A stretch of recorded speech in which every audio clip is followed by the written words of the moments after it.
সবাই হচ্ছে লাইনে দাঁড়িয়ে সবাই হাত জোড় করবে এরকম ভাবে, ঠিক আছে? আচ্ছা, এদিকে কথা না, মন দিয়ে শোনো আগে। সবাই হাত জোড় করে বলার পরে জাতীয় সঙ্গীত হওয়ার পরে যখন ঘরের মধ্যে ঢুকলে, ঠিক আছে, যখন ম্যাম হোক কিংবা স্যার হোক, প্রথম পিরিয়ডে যখন আসবে ম্যাম হোক কিংবা স্যার, প্রত্যেকে দাঁড়িয়ে বলবে গুড মর্নিং ম্যাম কিংবা গুড মর্নিং স্যার, ঠিক আছে? ওর পরে যখন তোমাদের ম্যাম বলবে সিট ডাউন কিংবা যখন বসে পড়ো, ঠিক আছে, তখনই বসবে, আদারওয়াইজ তার আগে বসবে না কেউ, ঠিক আছে? তারপরে নেক্সট কাজ কি, ক্লাসের সময় কোনো মতো বাইরে যাওয়া হবে না, বুঝতে পারলে?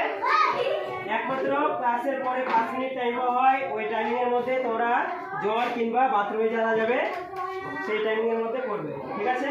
পারলে প্রত্যেকে জলের বোতল করে একটা করে জলের বোতল নিয়ে আসবে, ঠিক আছে? ক্লাস চলাকালীন কারো বাইরে যাওয়া হবে না, ক্লাস থেকে তোমার হচ্ছে বেঞ্চ থেকে কোনো রকম তোমার উঠা যাবে না, ঠিক আছে? বুঝতে পারলে?